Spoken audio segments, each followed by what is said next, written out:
So hello, anyone who may have been here just as I was supposed to start. Don't think anybody was, but if you were, I apologize. Rather than click on the button that would launch the broadcast, I clicked on the button that basically suspended it. So I'm a couple of minutes late getting started, but that probably does not matter since people seem to find these after the fact, and that's great. So it's going to be pretty much a straight up Halloween recording / stream tonight. And the lights going on and off, I guess that's all Halloweenish. Going to experiment a bit since it's suggested if I move it, well, no, that doesn't work either. I don't know what the hell is up with those lights. Maybe I do need to come up with a backdrop of some sort. So there's not, but or if I can try this. I'll be right back. Please enjoy the mess of my office while I'm away.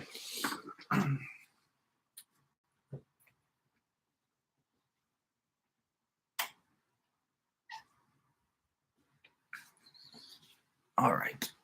Let's see if that makes a difference. It makes it could be just that light in the back that's causing it to flicker on and off. We'll find out. Anyhow, I'm here because I got a package in the mail, unexpected. I probably pre-ordered this book months and months ago and then just forgot about it. But I got another Junji Ito book. As I think I may have mentioned, Junji Ito is my favorite creator of horror comics. In fact, I would venture that he is the most talented creator of horror comics. I should enunciate a bit once in a while. The most creative, the most talented, oh my gosh, the most talented creator of horror comics that has worked in the field. Horror comics, in my opinion, are among the most difficult comics to do.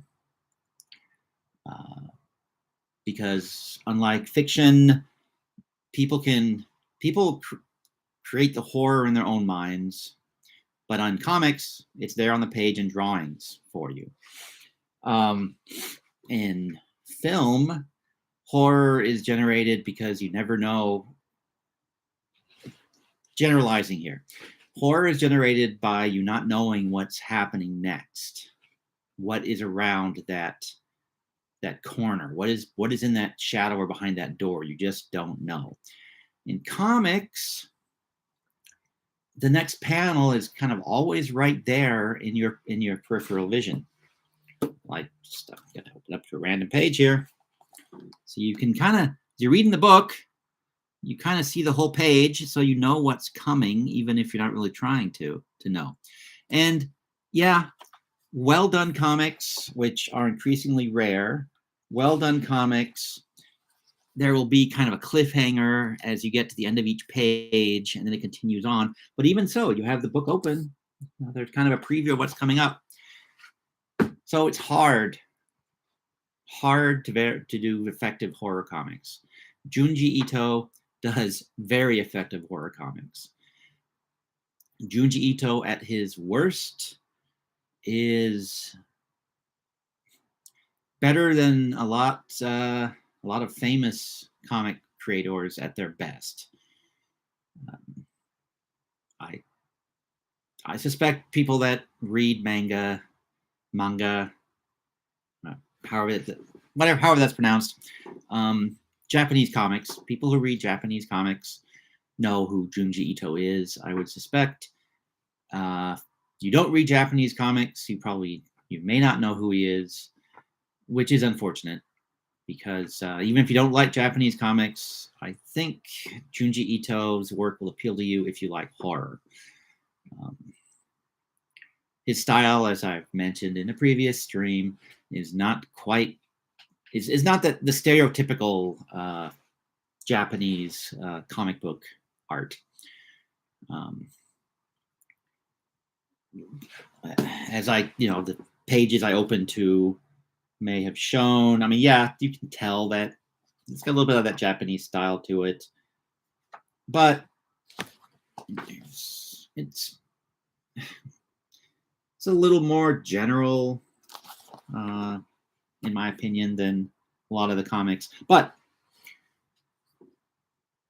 I recommend all of his books highly. There's a link to some reviews I've done previously below this post somewhere. So go read those. There's a little bit of sample art you can look at as well, aside from the ones I'm going to be showing during this stream.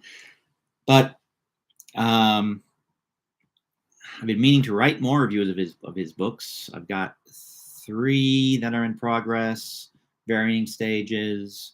I didn't realize I had not done one since November of 2001. 2002, 2001, 2021.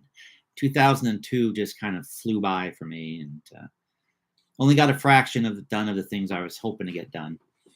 This wasn't even something I was thinking about until just decided, hey, I have this YouTube channel, I should use it for something. But using it for something, so tonight I'll just talk about the Junji Ito books that are in the stack of things that I want to write reviews of. And a couple of these I also want to read because I haven't gotten around to them yet. First and foremost would be the one that came in the mail today. Let's see if I can get some decent light without totally screwing up the screen. Yeah, I don't think so. But The Black Paradox is the name of the book. And from the description on the back, sounds like it is a novel-length work about 4 characters, all of whom are wanting to commit suicide. And there's a website that will facilitate, supposedly, them doing so. But they end up, as they're looking for the perfect deaths, end up opening a door to another universe, another reality. And so, oh, hey, Stan, how are you doing tonight? Hopefully good. But from the description on the back, again, I have no idea what's inside this thing other than the pages I've shown you. It sounds like it might be a thing that plays to Ito's strengths. As I've said before, I think he does do fantastic short stories. When he tries to do longer works, he stumbles a bit. If you look at, oh my gosh, Spirals, I'm forgetting the Japanese name for it. Go to the New Little Games blog. There's a review of it there. But it's a book where everything is being turned into spirals and people are losing their minds. It's a string of short stories that all tie together into a much larger work, and I think he's very strong at doing that. He has a book called Ramina. Also, I reviewed it, which is a straight-up graphic novel. It doesn't have the impact it feels to me that the stories in Spirals did, which is not the name of the thing, but it's all Uzumaki. Uzumaki, there you go. I'm probably butchering it, but the book is called Uzumaki. And that is the English title for it as well.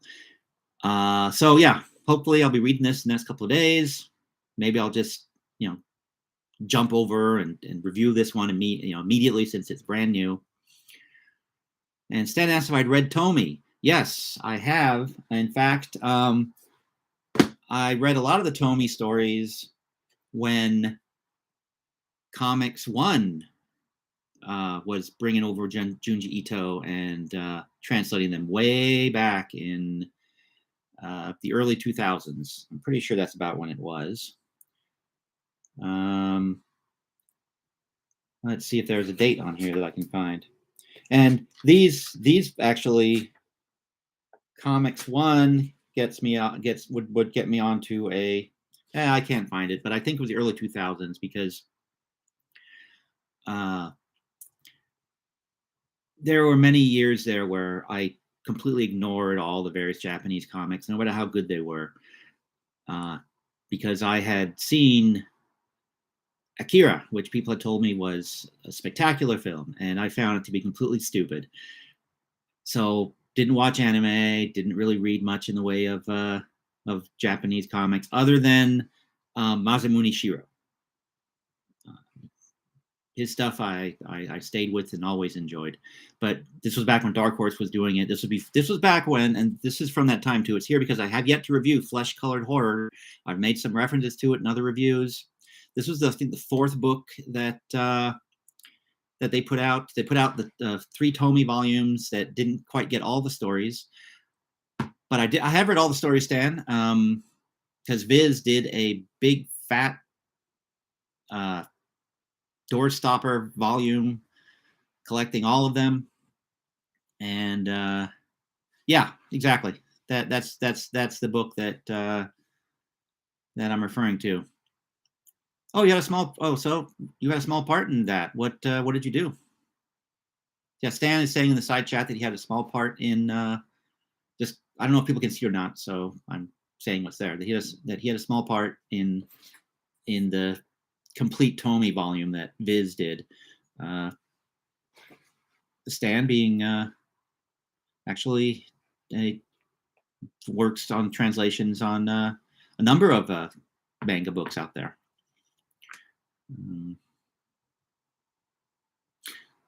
But yeah, so Flesh Colored Horror, I'll have to review that one of these days too, and intend to, because it has some some really good, some really creepy stories. Early Junji Ito, neat stuff.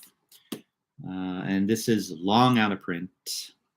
And like I said, it's back from the day when they actually, and people can disagree with me on this, but I personally liked it better when they did real translations, as in they either flipped the art or they totally rearranged it on the page.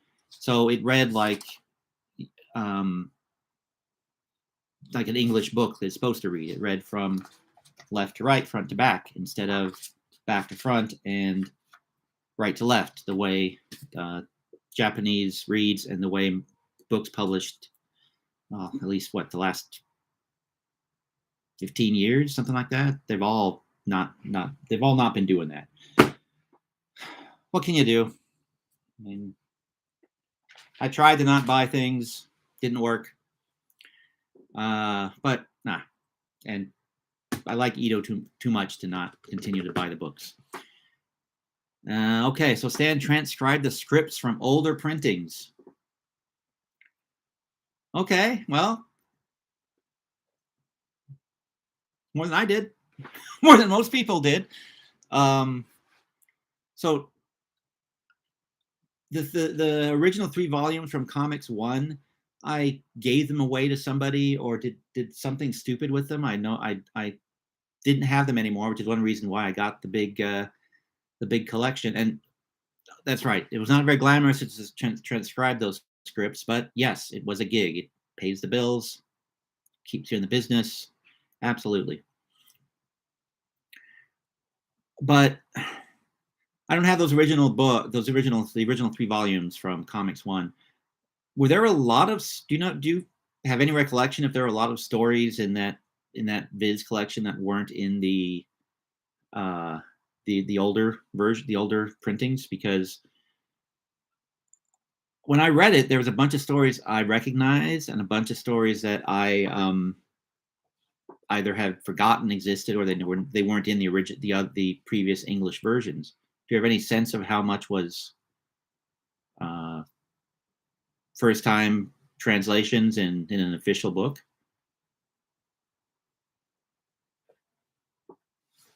Which is, a little bit off the topic, but it's Junji Ito and it is fascinating to me. And well, I come on here, I talk about things that fascinate me. yeah, that's probably about right. And some of those were kind of linked stories. Some So maybe a little higher number, but yeah. And yeah, new in quotation marks because Ito uh, finished with Tomy many, many years ago. Uh, Still his most famous work. Still the one that, what are they up to now? What, I think 7 movies based on those comics, maybe more at this point. But yeah, I think there's been at least 7. Um, but speaking of Tomy, a book that has been in my pile that I wanted to get to reviewing is, I think this.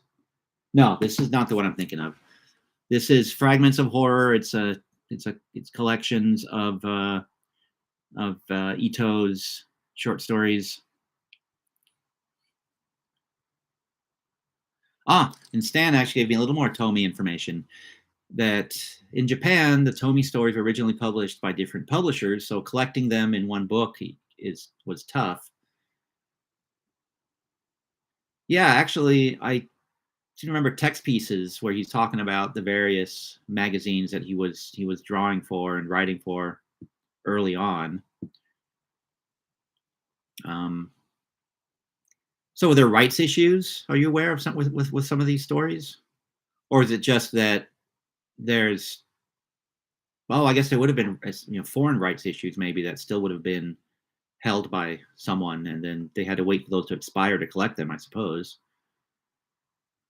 Because I have a random book here. Let me look in it and see whether, because that's something that, again, I do these things barely prepared. So I haven't actually looked that closely at copyright statements to see who owns what. But yeah, rights could have reverted, or as he says, it could have been overcome.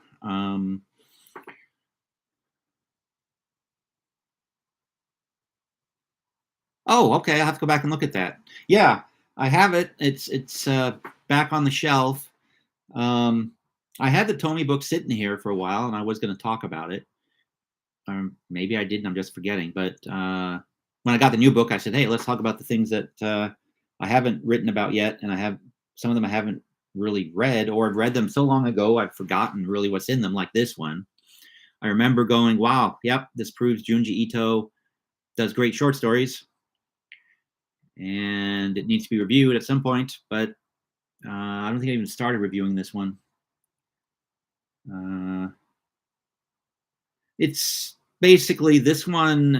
He stopped doing horror comics for a while.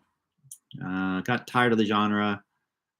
I guess maybe ran out of ideas for horror. And these were some of the stories, according to the essay he has in here and the back cover copy. These are some of the stories that he did once he returned to doing horror comics. In between, I think the Frankenstein adaptation that he did which is excellent. It's one I've already reviewed, but I think that was in the I'm not doing horror period. I could be misremembering, but definitely the short stories about his cats. Those were done in the not horror period, and that's also a very fun book and very well done.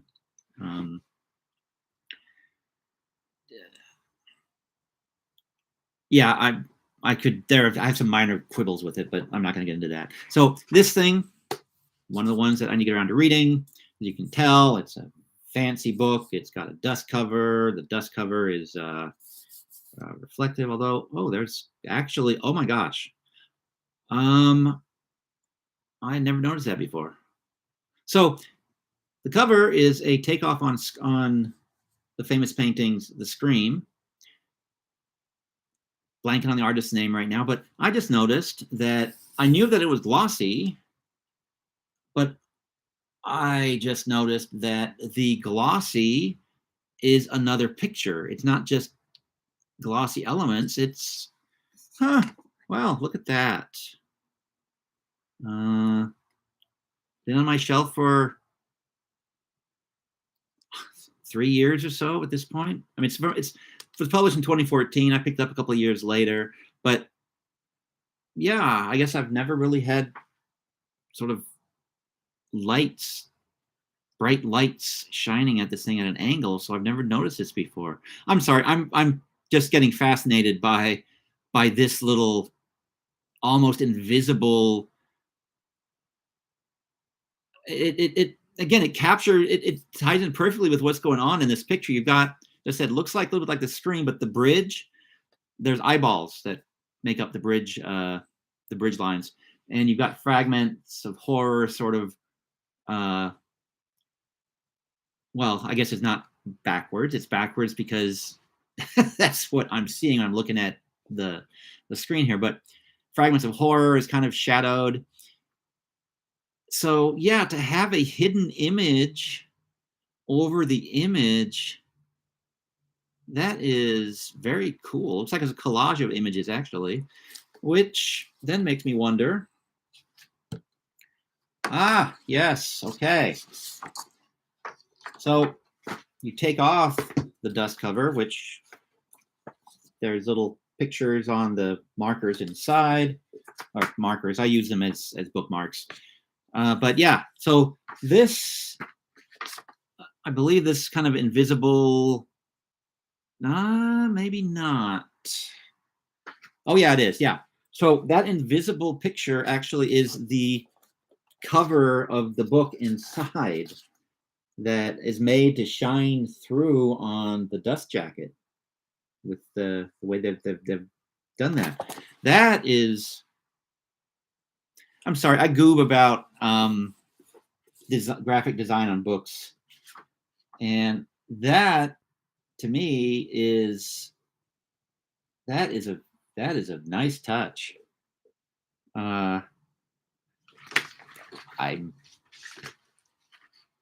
It's a nice touch that I would think a lot of people never actually notice. And there's even some of this that isn't on the cover. As I'm, well, yeah. So I can't hold it. I'm holding it off to my off to the side. But yeah, there's some images here. There's like a demon with a spear that is not even on the on the inside of the book, or the actual book. And yes, as Stan says, that's some fancy spot gloss. Yeah. Yeah, I mean, this is like when I went on about the graphic design on the Destiny New York books, where I realized, wait, you can they all have the same basic design. Somebody actually put thought into it. This, gosh, now I have 2 books I want to put on the top of the pile to write reviews of, but I still should probably focus on the one that just came out today, or will be coming out today or Friday, whenever. Maybe, yeah, I don't know what the actual release date was. I got it in the mail today. Next up, we have the book that I was thinking Fragments of Horror was. We have Shiver. I'm pretty sure this is the one that I was thinking about before. Let's make sure as I'm looking at the back here. No, this is not it either. I wonder which one it is. Basically, there is a book that I have somewhere that collects what what Ito defined as his favorite stories, which he thought were his best. Oh no, this is the book, including 9 of Ito's best short stories as selected by the author himself and presented with notes and commentary. Yeah, this is the one. This actually has this contains a story in here that is one of my personal all-time favorite Ito stories. It is about a wealthy family that turns themselves into puppets, basically, or a guy that turns his family into puppets. But they're going to have to be wealthy to live the way that they do here in the story. So, but yeah, basically a pair of teenagers go to visit their friend they haven't seen in years. They get to his house and discovers that they are now living as puppets. It's sort of a, I don't know how well you guys can see that. But yeah, it's beautifully illustrated. It's perfectly paced. It is weird. It is creepy. It just has all of what makes Junji Ito Junji Ito. The one thing I guess isn't there is he, a lot of the stories have what they call body horror in it, where people get transformed in strange, bizarre ways. Another, because I can't really talk about much about these stories because you say too much about what goes on in them and you kind of ruin them. It's like, it's the same comment to make about a lot of the short horror films I review. Say, the more I talk about this, the more I'm going to spoil it for you. So I'm just going to say, this is great. You really do need to look at this. But this book, this actually, yeah, I can see why he'd say these are some of his personal favorites, because these are very, very, very good stories. The only one in here that I thought was a little bit of a dud, and I'll be doing a real review in here of this book at some point, but the only one that I feel was a little bit of a dud is a Tomy story that's collected in here. Compared to the other ones, it pales a bit, I think. Excuse me, yeah, prick in the neck. But it's Ito's favorite. I assume it's Ito's favorite Tomy story, or it wouldn't be in here, I imagine. So who am I to dump on the actual author's favorite story featuring a character? It's basically the one Painter, I believe, is. Let me make sure here. I think Painter is the title of it. Yeah. It's Tomy has a guy paint her portrait, or a guy wants to paint Tomy's portrait. And of course, it ends badly for everybody involved because, well, it's a Tomy story.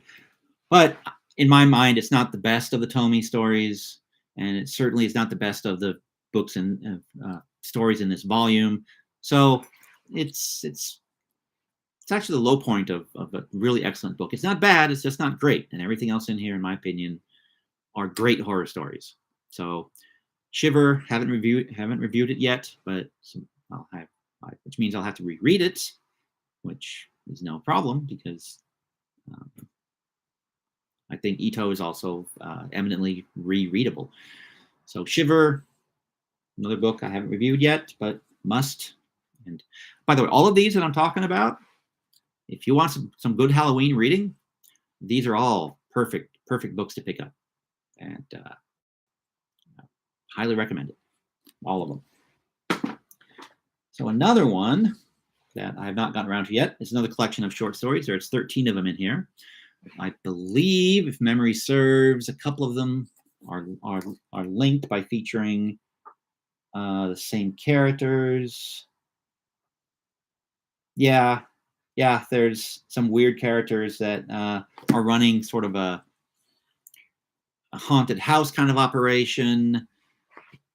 And I think this is also the one with the that have the weird psychics in it, or maybe not. Again, this has been on the shelf for a while, and I haven't looked in it. But there's also, in this one, there's also a very interesting ghost story about an executed murderer. I think it was a murderer, but a guy got executed, and now he's seeking to get the forgiveness of the people or the family of his victims. So he keeps showing up, and they keep having to deal with him, and it is very spooky, and Also a bit gross. A lot of, like I said, there's body horror in Ito stories. There's a lot of slimy creatures that spatter everywhere when you stomp on them or smash them. But in this case, the smashed refers to a story that involves rare plants from the Amazon jungle, alien plants actually. Again, I don't want to say too much about any of these stories because it does ruin them. But like many of Ito's stories, both in other volumes talked about and in this volume, they swing easily from funny to horrific, from just very quiet, depressive psychological horror to blood and guts and splatter everywhere. Just great stuff if you're looking for some good horror stories. So this one, we'll review that at some point in the future. I've been saying that for at least a year though. But this is one of the ones I think I've got the review started. I just need to finish it because short story anthologies and even films that are anthologies, they're to me at least, they're some of the most difficult reviews to write because if all the stories are good, I want to talk a little bit about all these good stories.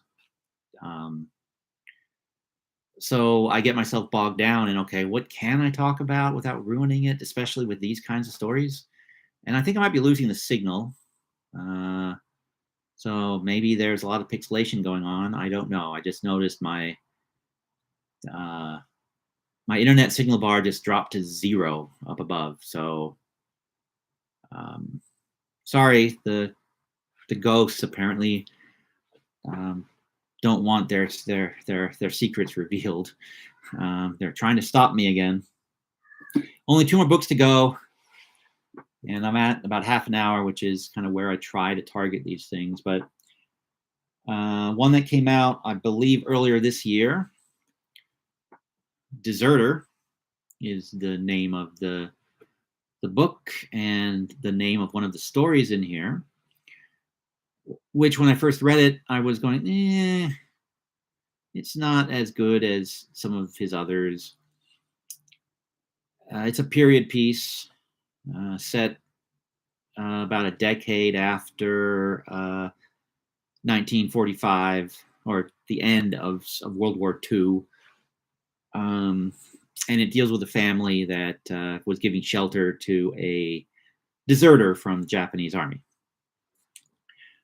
Another story that I can't give too much away about without ruining it, but it is it's actually kind of, it's got some nice character study elements to it. It's got some nice psychological elements to it, and it's got some interesting twists in there as well. And so it's a good story. And the main thing about this book that makes me recommend it very highly, because I think there's like 3 clunkers in it, but what is cool about this book is it pretty much spans Ito's career. So it goes from his very earliest work. Tomi was, I believe, the very first published story that he did, or maybe the second, but some of the very earliest stories that he did are in here, and there's about a dozen of them. Let's see. Pardon me while I count. 1, 2, 3, 4, 5, 6, 7, 8, 9, 10, 11. 1, 2, 3, 4, 5, 6, 7, 8, 9, 10, 11, 12. Yes, there's 12 stories. And they go from his earliest publications to some very recent stuff. I mean, here is the splash page for one of his first published works. If you're familiar with Ito, you can see that it's kind of crude. It it's impactful, but it's kind of a little bit on the crude side. And this also just happens to be for one of the weakest stories in the book, in my opinion. So yeah, it opens actually with a very weak tale. But here, just by way of example, here's a splash page from a story, a later story, later in the book. Quite a bit better. You know, he got much better with time and experience and work. But yeah, and also got a wide variety of topics in here, of the horror topics and approaches. You got vampires. You've got sort of a doppelganger sort of creature, which the story of the doppelganger, I like it up to the last panel. Well, actually, even the last panel I like, but it's tragic. It's a very sad story, in my opinion. But it's the second story in the book. It is excellent, and so after the opening, slightly disappointing opening, things get strong, and they just get stronger as the book goes. Some of these you will see that there are a little kind of echoes of things he returns to later and previously. So a couple of these are kind of like almost rough drafts or tryouts for things that he then expounded upon in later stories. So if you're a Junji Ito, long-term Junji Ito reader, long-term Junji Ito reader, or you're just coming to him, Deserter is actually a pretty good place to start. Good stories. Actually, for long-term readers, this might be the best. Might be a better book for long-term readers, because you'll get to see the evolution of his style. And if you're just interested in comics and the art of creating comics, this is also a good book to have, because you'll see the evolution of an artist and his styles. We'll have to do a real review of this at 1.2. And the last one in the pile is one that came out a few months ago. And no, this is not the one I thought it was. Okay. Well, close enough. It has another fancy dust jacket on it. Yeah, I was actually a little surprised, given how many of these have dust jackets, that the most recent book that started this whole notion doesn't have a dust jacket, just has a cover. I mean, it's a nice cover. It's kind of a clever cover, because you get characters that are going through weird dimensions, and then you got the letters of Ito's name and the title arranged oddly on the cover. So anyhow, yeah, no dust jacket on that one. But this one, this volume is titled The Liminal Zone. And it is a collection, I think, of 6 stories, if memory serves. Table of content, 1, 2, 3, 4. 4 stories. Okay, there's 4 stories, and then Ito has an afterword in here. These stories, this book collects very recent stories from the last few years, I believe. Well, it says so in the book, and my mind is blank, but I will do an article on this at some point. These were stories that were done for online. They were not done for publication in print. They're digital originals. They were done for a website or a digital magazine. So he didn't have the limitations that you usually have when you're working with print media. I mean, you've got to be thinking from the publisher's perspective and from the artist's perspective. You have to be thinking in groups of pages, signatures. So, 16 pages is a signature. At least it was in the old days. when I was involved in publishing as an editor. So you got to think in chunks of 4, 8, 16, 32, 64, 48. You got to so you have to pace your stories, think in those uh, lengths. In this book, and Ito says this in his text piece talking about the stories, he no longer had the constraint of I have to have 4, 8, 12 pages, because that was no longer, the chunks of 4 pages was no longer a concern to have to worry about. So he has some much longer pieces in here than short stories than in previous books. He says that he had the leisure to sort of expand his stories. In a couple of these, it works, and a couple others, maybe he would have been better off if he had been constrained just a tiny bit, because they sputter a bit here and there. And he even says that in the text piece in here. And I don't think he's being the sort of humble Japanese creator that you see in a lot of text pieces. I think it sounds like he's evaluating his work honestly. And he even sort of says that some of them work, some of them don't. In my estimation, a couple of stories that really worked was a story called Weeping Woman Way, which basically there's a village of women who hire themselves out to cry at funerals.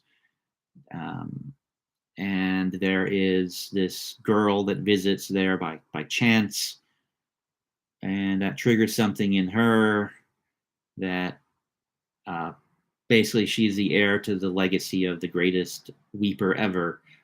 And so she starts weeping and can't stop weeping. And so the story, it sounds silly, but it's actually it's a pretty creepy little story, especially the end. Madonna is actually, again, I think Madonna is one of Ito's best stories.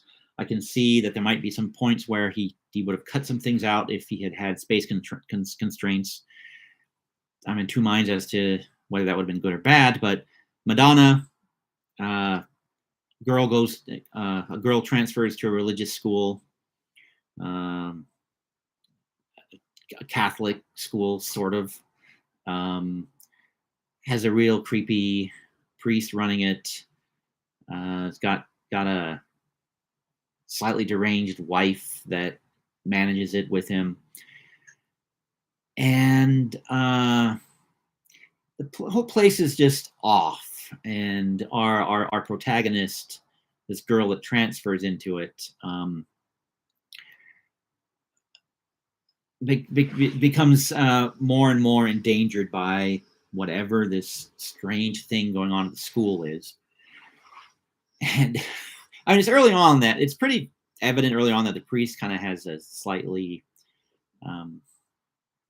pedophiliac vibe about him, or he has a thing for young girls. That seems clear from the beginning, but it's far, far worse as the story evolves. It becomes apparent that it's far, far worse. And again, this is another one of these stories where the climax is just it's just so over the top that it comes all the way back around. So it could, in the hand of a lesser creator, it would be, oh yeah, that is ridiculous. But Ito pulls it off, and he pulls it off beautifully. Now, interestingly, Madonna, as much as I like it, the ultimate ending was a little bit of a letdown. But everything that leads up to it is just, I think it's just excellent. Then the spirit flow of Aokigahara. I probably butchered that. If Stan was still here, he would probably tell me how to pronounce that. It is about some people that find a literal river of spirits. that's actually the story in here that feels like it goes on entirely too long, and still the ending, he doesn't quite hit the landing, or doesn't quite get the ending. So, and then finally there is a story called Slumber, where our protagonist thinks that he may be a serial killer that is going out and murdering people while he's sleeping, and his, again, goes on a little too long. And I will admit, I've read that particular story twice, because I got to the ending and I thought, I don't get it. So if someone has the liminal zone and they've read it, I would love you to. I would love to have you, or I'd love to have someone explain the ending of Slumber to me, because I do not get the last couple of pages. So that, again, in my mind, okay, maybe it would have been better if Ito didn't have the room to put that extra ending in there. Or maybe, as I said, I just don't get it. So yeah, if someone has read it, please let me know if you can explain the ending to this dummy here. So yeah, all these books, I will finish reviewing them at some point, hopefully before it's 2030. But I also have a whole bunch of Richard Sala short story collections that I want to do reviews of, that are also, some of them are in progress, some of them I haven't even started on. But, and that's part, actually, I run into this problem a lot when it's a creator whose work I really, really, really like Richard Sala, like Junji Ito. It's difficult for me to be brief, and it's difficult for me to feel like I am sort of capturing their work properly in the review. So it takes me longer to write things that I absolutely love, to write about things I absolutely love, than it does to write about, oh yeah, this is quality stuff, but and here are the good parts, here are the bad parts. It's harder for me to do that when it comes to some stuff that I am absolutely infatuated with. And on that note, I think I'm just going to go ahead and call it an evening. If anyone comes upon this recording at some point in the future, I hope you're having a good day. I hope you will tell me what the ending of Slumber means, because I do not get it. And on that note, I am going to push the buttons, and continuing with the thought that someday I'll figure out a way to end these things without, because there's this little arrow. I don't know what the arrow does. I'm afraid to push it. You know what? I'm going to be like a Junji Ito character, and I'm just going to jump into the, let the spirals consume me, jump into the ring of fire, go into the haunted house and see what's in there. I'm going to see what this arrow does. And if it shuts me off immediately, great. If it does something weird, well, you'll see me looking at the screen stupidly until I, turn it back. So there's an arrow. I'm going to push it. Let's see what happens. Keep me in your prayers. Okay, so here's what happened. Oh my gosh. I think this is an easier way for me to share these live streams to various platforms. So yeah, I'm now playing with computer. So, oh yeah, okay, yeah, that's it. That's what it is. I have been, putting up little posts that say, "Hey, I'm gonna go live on YouTube. Come visit me." This will let me actually put the links up after I've started. Let's test that. This is a test. What happens? But yeah, you probably should just go ahead and, you know, I probably shouldn't be doing this because I understand that if people don't watch the video, there's too much stuff that they don't watch, then YouTube doesn't love me and I get bad rankings. And what the heck just happened here? Okay, so let's see if I go to my page and I refresh it.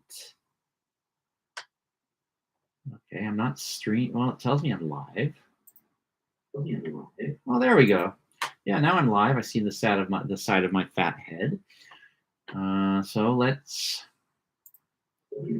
turn down the volume, and I will hop over to Facebook,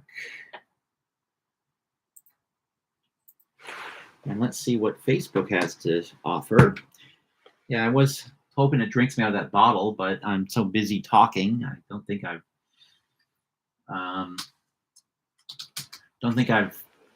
well, maybe I've taken a, yeah, I've said lots of so I've taken a breath here and there. Okay, this is a test. What happens?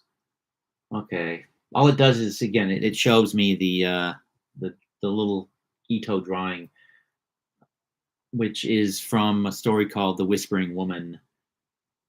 I think that's the name of the thing. And it's a very creepy ghost story. It's in one of the volumes that I have just, been talking about. Couldn't tell you which one, but it's in one of them. Let's see. Yeah, okay. So it really is just a way for me to, yeah, now I have it up twice here on the computer, the main computer. So we'll close it. So anyhow, that is just a way for me to, once, if I decide, hey, I want to share this stream, I can do it in midstream. Haha. But it's not anything out of what I already am doing, I don't think. Well, I can share it to Reddit. I can share it to Pinterest. Oh, that's interesting.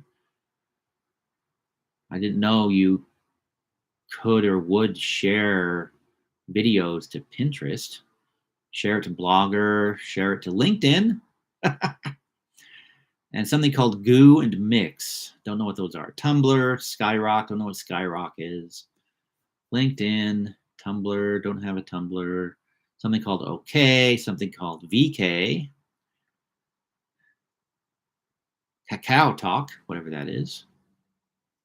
WhatsApp. Is WhatsApp still around? Well, I guess. Again, never used it, so who knows. Anyhow, that's enough experimenting for tonight. Actually, this might be motivation for me to figure out how to edit, because I can cut out that whole bit of me mucking around. Well, anyhow, as I said, I hope when you find this, if someone finds it, that you're having a good day. And I'm going to click button 1, click button 2, and we are clear.